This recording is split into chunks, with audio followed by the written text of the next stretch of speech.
होने के ही कारण इन लोगों ने फिर जॉन मूर को प्रमोट किया, और जॉन मूर में भी थोड़े ये लोग पीछे रहने लगे, तब इन लोगों ने दयानंद को प्रमोट किया। और दयानंद के अभियान को कभी थियोसॉफिकल सोसाइटी के माध्यम से तो कभी कोल्हापुर के शासक के माध्यम से इन्होंने खूब प्रमोशन दिलवाया, ताकि दयानंद के माध्यम से हिंदुओं के मन में मूर्ति पूजा की आस्था समाप्त हो जाए।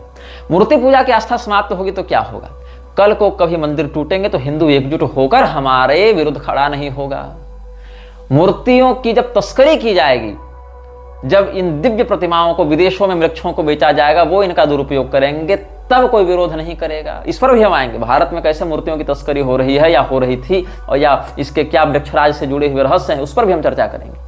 और वेदों में तुम वाराणसी का मतलब वेदों में क्या जो संहिता भाग है, संहिता भाग मात्र से नदियों का तो नाम प्राप्त हो जाएगा, लेकिन जो तीर्थ हैं हमारे, जो तीर्थगत पर्व इत्यादि, उनका प्रमाण कहां से ला पाओगे। तो तीर्थों के प्रति श्रद्धा समाप्त हो जाएगी। इससे क्या होगा कि मनमाने रूप से हम तीर्थों पर कब्जा कर लेंगे, मंदिरों पर कब्जा कर लेंगे। वर्णाश्रम व्यवस्था को अगर हम केवल कर्म पर आधारित बता दें दयानंद के मत के अनुसार, तो क्या होगा, जो जन्मगत ब्राह्मण क्षत्रिय वैश्यादि हैं ये महत्वहीन हो जाएंगे। और कर्म की आड़ में हम किसी भी ईसाई मुसलमान अंग्रेज को कभी भी हिंदू बनाकर इनके घर परिवार में किसी भी हैसियत से रिश्तेदारी के माध्यम से भी घुसा सकते हैं। तो इन सभी विकृतियों के लिए इन्होंने दयानंद को खड़ा किया कि मूर्ति पूजा का विरोध कर दो, सीधे सीधे मंदिरों से इनकी आस्था समाप्त हो जाएगी। एक बहुत बड़ा वर्ग जो है हिंदुओं का, वो मंदिरों से दूर हो जाएगा। उससे क्या होगा, मूर्ति पूजा खत्म हो जाएगी, तो मंदिरों पर हम कब्जा कर लेंगे, मंदिरों की मूर्तियों पर कब्जा कर लेंगे, मंदिरों की संपत्ति पर कब्जा कर लेंगे। Mission accomplished. दूसरा, तीर्थों के प्रति श्रद्धा समाप्त कर दो। तीर्थों के प्रति श्रद्धा समाप्त कर दो तो इनको अपनी तीर्थों की मर्यादा से कोई मतलब नहीं रहेगा, फिर तीर्थों पर कब्जा करके इनकी जो सुरक्षात्मक दिव्य ऊर्जाएं हैं उनको खंडित कर देंगे। ये भी मिशन अकम्प्लिश्ड।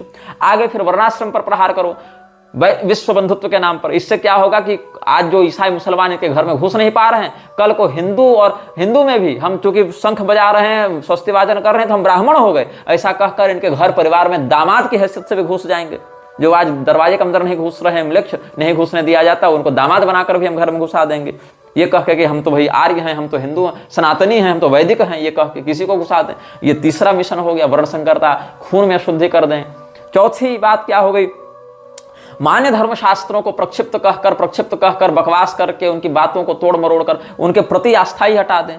तो क्या होगा, न ये मंदिर जाएंगे, न ये तीर्थ जाएंगे, न ये अपने वर्णाश्रम कुल धर्म पर, कुल देवता इत्यादि के अनुसार व्यवहार करेंगे, न सदाचार का पालन करेंगे, न ये लोग अपने मान्य धर्मशास्त्रों के प्रति असंदिग्ध आस्था से युक्त रहेंगे। तो फिर चलेंगे कहां, तब ये अंततः आएंगे ईसाई